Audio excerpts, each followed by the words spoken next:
Good morning all of you. आज जो हम पढ़ेंगे भारत पर नादिर शाह का आक्रमण पढ़ेंगे। नादिर शाह का जो आक्रमण है इसके विषय में कुछ जानकारी करते हैं। यह टॉपिक प्रीलिम्स और मेंस दोनों के लिए काफी महत्वपूर्ण है और यहां से प्रीलिम्स और मेंस में भी प्रश्न काफी ज्यादा पूछे गए हैं और बिल्कुल हम प्रीलिम्स और मेंस को ध्यान में रखते हुए पीसीएस और यूपीएससी के प्रीलिम्स में और मेंस में दोनों जगह पर यहां से काफी प्रश्न पूछे गए हैं और उन्हीं को ध्यान में रखते हुए मैंने इस टॉपिक को तैयार किया है। देखिए, भारत पर नादिर शाह के कुछ व्यक्तिगत जीवन के विषय में जान लें। इसका जन्म ईरान में हुआ था। ईरान को उस समय क्या कहते थे? फारस कहते थे। तो यह फारस देश का रहने वाला है। यह बचपन में इसका जन्म काफी गरीब परिवार में हुआ था और यह अपना बचपन एक चरवाहे के रूप में व्यतीत करता है। एक चरवाहा अपने साधारण से विशेष कैसे होता है यह देखें कि ये एक साधारण व्यक्ति अपनी व्यक्तिगत योग्यता के आधार पर यह 1736 ईस्वी में क्या हुआ कि फारस का शासक हो जाता है। 1739 में यह भारत पर आक्रमण करता है। आक्रमण का कारण क्या था इसे भारत पर? तो इसके आक्रमण के एक राजनीतिक और एक आर्थिक कारण थे। राजनीतिक कारण यह था कि मुगलों ने फारस के साथ अपना संबंध फारस से तोड़ लिया था। इससे काफी नादिर शाह काफी खिन्न था और काफी आहत हुआ था। उसकी भावनाएं आहत हुई थी। यह बदला लेने के लिए उसने भारत पर आक्रमण किया कि मुगलों को हम दंडित करेंगे वहां जाकर। और आर्थिक कारण इसका एक यह पहलू था कि उस समय भारत के पास काफी अधिक धन हुआ करते थे और भारत के धन को लूटने के लिए इसने भारत पर आक्रमण किए थे। तो इसके राजनीतिक और आर्थिक दो कारण थे आक्रमण के। भारत से धन का लूट एवं मुगलों को दंडित करना। क्लियर हुआ कि भारत से धन को लूटना और मुगलों को दंडित करना इसका आक्रमण का उद्देश्य था। जून 1738 ईस्वी में यह गजनी पर अधिकार कर लिया। पुनः जून 1738 में काबुल पर के सूबेदार नासिर खां पर आक्रमण किया और नासिर खां ने आत्मसमर्पण कर दिया और नादिर शाह की अधीनता को स्वीकार कर लेता है। क्लियर हो गया। उसके बाद यह अटक के पास सिंधु नदी को पार करता है और सिंधु नदी को पार करने के बाद लाहौर पर अधिकार कर लिया। पंजाब की ओर अधिकार करने के बाद पंजाब की तरफ बढ़ता है। पंजाब पर इसने फरवरी 1739 ईस्वी में पंजाब पर अधिकार कर लिया और करनाल की तरफ बढ़ा। क्लियर हुआ। ये आप समझ गए कि नादिर शाह जो है ईरान फारस का रहने वाला है। यह एक साधारण चरवाहा था। यह मवेशियों को चराने वाला और बकरियों और भेड़ों को चराने वाला यह साधारण चरवाहा अपनी योग्यता के आधार पर, अपने व्यक्तिगत योग्यता के आधार पर 1736 ईस्वी में फारस का शासक बनता है और पुनः भारत पर आक्रमण करने का प्रयास करता है 1739 में। और इसका आक्रमण का मुख्य कारण राजनीतिक और आर्थिक था। भारत से धन लूटना और मुगलों को दंडित करना इसका मुख्य उद्देश्य था। जून 1738 में गजनी पर अधिकार किया और जून 1738 में काबुल के सूबेदार नासिर खां ने इसकी अधीनता स्वीकार कर ली। उसके बाद से यह अटक के पास से सिंधु नदी को पार करता है, लाहौर पर आधिपत्य करता है और पंजाब पर आक्रमण कर देता है। फरवरी 1739 में पंजाब पर आधिपत्य कर लेता है। उसके बाद करनाल की तरफ बढ़ता है। इसकी सूचना मुगल बादशाह उस समय कौन थे? तो मोहम्मद शाह। इसे इतिहास में रंगीला बादशाह के नाम से भी जानते हैं। पिछली क्लासों में हम लोगों ने पढ़ रखा है पूर्ववर्ती या उत्तरवर्ती मुगल शासकों के विषय में। उसमें हम लोगों ने मोहम्मद शाह के विषय में पढ़ा था। मोहम्मद शाह का जो टाइम पीरियड है 1719 से लेकर 1748 ईस्वी तक। मोहम्मद शाह को यह सूचना मिलती है कि करनाल की तरफ से आगे बढ़ते हुए नादिर शाह दिल्ली पर आक्रमण की योजना बना रहा है। तो मोहम्मद शाह एक विशाल सेना लेकर नादिर शाह को रोकने के लिए करनाल की तरफ मूव करता है। इस समय करनाल का युद्ध होता है 1739 ईस्वी। क्लियर है? याद रखेंगे 1739 ईस्वी में करनाल का युद्ध होता है और इस करनाल के युद्ध में किसके किसके बीच हुआ? नादिर शाह और मोहम्मद शाह के बीच यह करनाल का युद्ध होता है। क्लियर? मुझे विश्वास है यहां तक आप समझ गए होंगे। अब मोहम्मद शाह के साथ कौन कौन लोग हैं? तो सआदत खां, निजाम उल मुल्क और खान ए दौरा। खान ए दौरा मोहम्मद शाह का मुख्य सेनापति है। इस सेनापति को फारसी भाषा में क्या कहते हैं? तो मीर बख्शी। तो मीर बख्शी जो है यह है खान ए दौरा। खान ए दौरा मीर बख्शी है। निजाम और सआदत खां को वह अपनी सहायता के लिए बुलाता है। सआदत खां के विषय में हमने एनसीईआरटी जब क्लास 7 के अंतिम अध्याय 10 को पढ़ रहे थे तो हमने यह बताया था कि सआदत खां और निजामुल मुल्क और की क्या विशेषता थी। आप बताएं कि ये सआदत खां क्या है? यदि आप जानते हैं तो कमेंट बॉक्स में कमेंट करें। ध्यान रखें कि सआदत खां उस समय अवध का प्रांतपति था। इसी के काल में मोहम्मद शाह के काल में ही अवध, बंगाल और हैदराबाद सूबा अपने को स्वतंत्र कर लिया। मुगलों का अधीन रहते हुए ही इन लोगों ने अपनी स्वतंत्रता की घोषणा कर दी। मुगल राज्य से संबंध रखते हुए इन्होंने मुगल दरबार में भू राजस्व भेजना बंद कर दिया। अपने नाम के खुतबे पढ़वाए अपने क्षेत्र में और अपने नाम के सिक्के जारी करने शुरू कर दिए। तो सआदत खां उस समय अवध का जो है प्रांतपति था। निजाम उल मुल्क, जिसे चीन क्लिस खां के नाम से भी जानते हैं, यह हैदराबाद का जो है प्रांतपति था और खान ए दौरा यह जो है सेनापति था।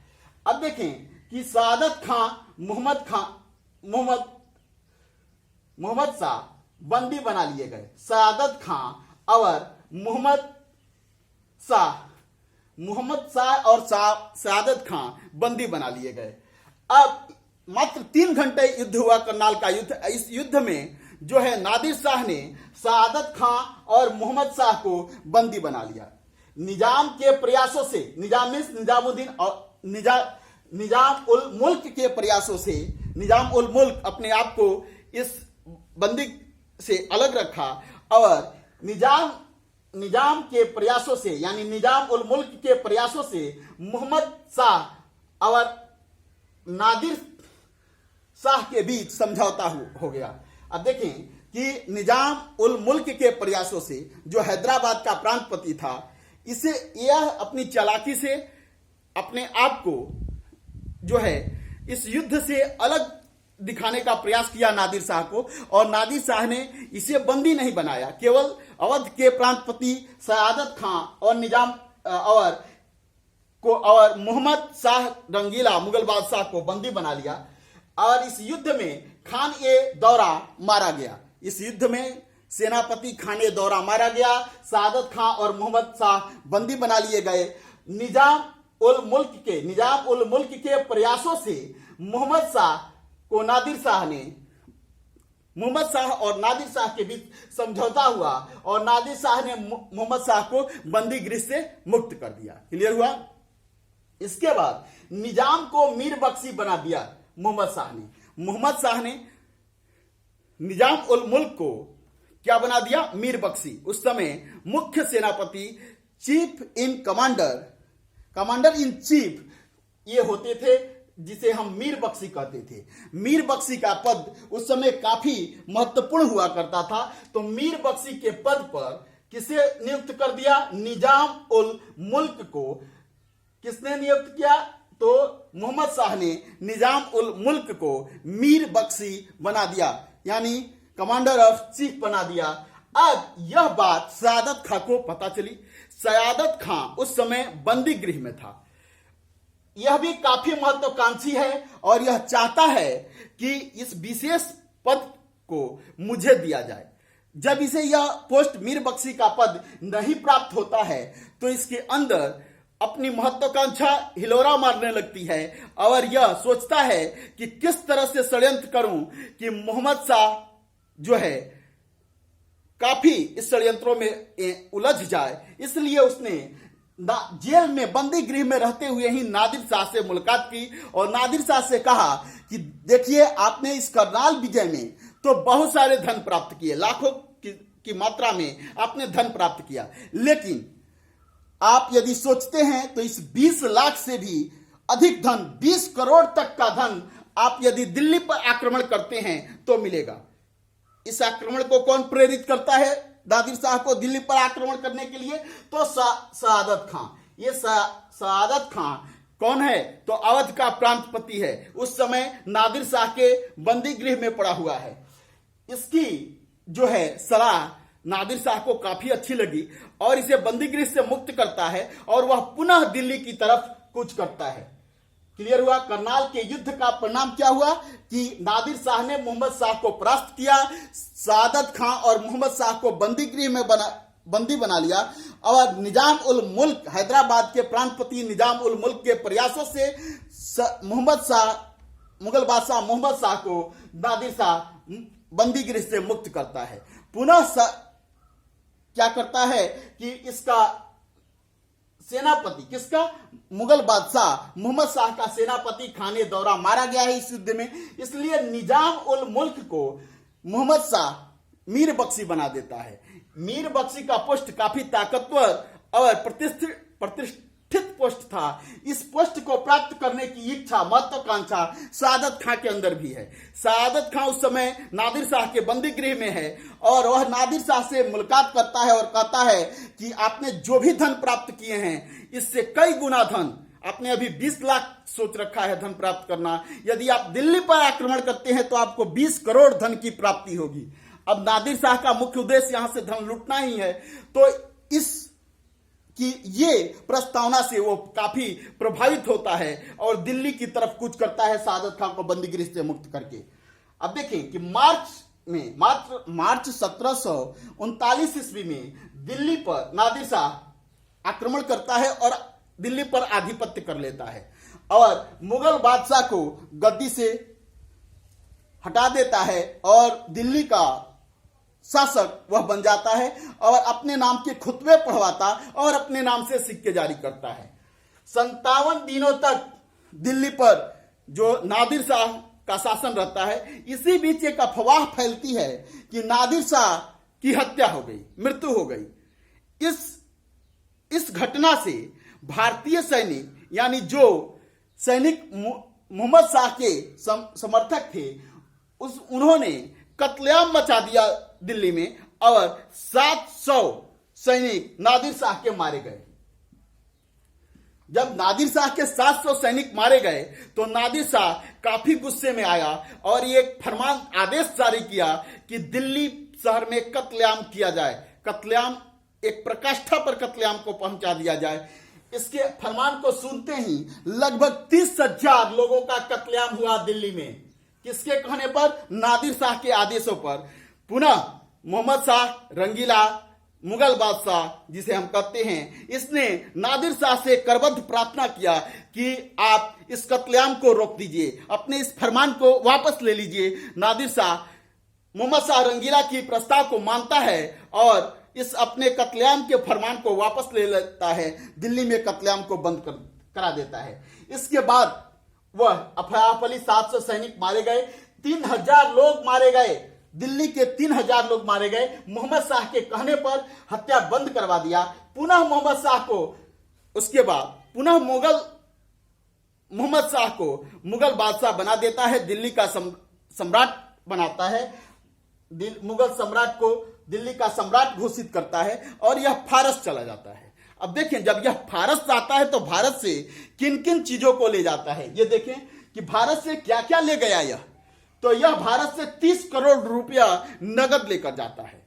30 करोड़ रुपया नादिर शाह भारत से नगद लेकर जाता है। इसके साथ ही तख्त मयूर सिंहासन को उठाकर फारस लेकर चला गया। कोहिनूर हीरे का इतिहास मैंने पिछली क्लासों में बताया था। पुनः मैं एक बार तख्ते ताउस के विषय में एक अलग से लेक्चर दूंगा। तख्ते ताउस कब बनाया गया, किस शासक ने बनाया, किस तरह से यह भारत से बाहर चला गया, उसके बाद इसकी क्या स्थिति रही, इस पर एक अलग लेक्चर होगा। कोहिनूर हीरा, भारत से यह कोहिनूर हीरा लेकर चला गया। यह कोहिनूर हीरा वही हीरा है जिसे गोंडवाना के शासक रुद्र प्रताप देव ने मलिक काफूर, अलाउद्दीन खिलजी के सेनापति मलिक काफूर को जो है उपहार में दिया था कि ले जाकर इसे अलाउद्दीन खिलजी को दे। अलाउद्दीन खिलजी से ये किस तरह से धीरे धीरे चलते हुए यह मुगल बादशाहों के पास आया और मुगल बादशाहों के जो है ताज को सुशोभित किया और यह इसे मोहम्मद शाह से छीन कर लेकर कौन चला गया? नादिर शाह फारस लेकर चला गया। कोहिनूर हीरे से संबंधित एक लेक्चर अलग से मैं तैयार कर दूंगा कि कोहिनूर हीरे कहां से आए, कब कब किसके पास रहा और कैसे, और आज की स्थिति में वह कहां पे है। उसके बाद से कश्मीर तथा सिंधु के पश्चिम क्षेत्र पर इसका आधिपत्य रहा। क्लियर हुआ? आज हम लोगों ने नादिर शाह के आक्रमण को पढ़ा। पिछली क्लासों में हम लोगों ने पूर्ववर्ती मुगल शासकों के विषय में पढ़ा था और उनकी वंशावलियां देखा था, उनकी उपाधियां देखा था। ये क्लास आपके सभी एग्जामों के लिए काफी महत्वपूर्ण है, नादिर शाह का आक्रमण। और अगली क्लास में हम पुनः जो है आपको कोहिनूर हीरा, कश्मीर, तख्ते ताउस के इतिहास के विषय में बताएंगे और यह आधुनिक भारत का इतिहास का यह सीरीज चलता रहेगा। दैट्स ऑल, थैंक यू, धन्यवाद।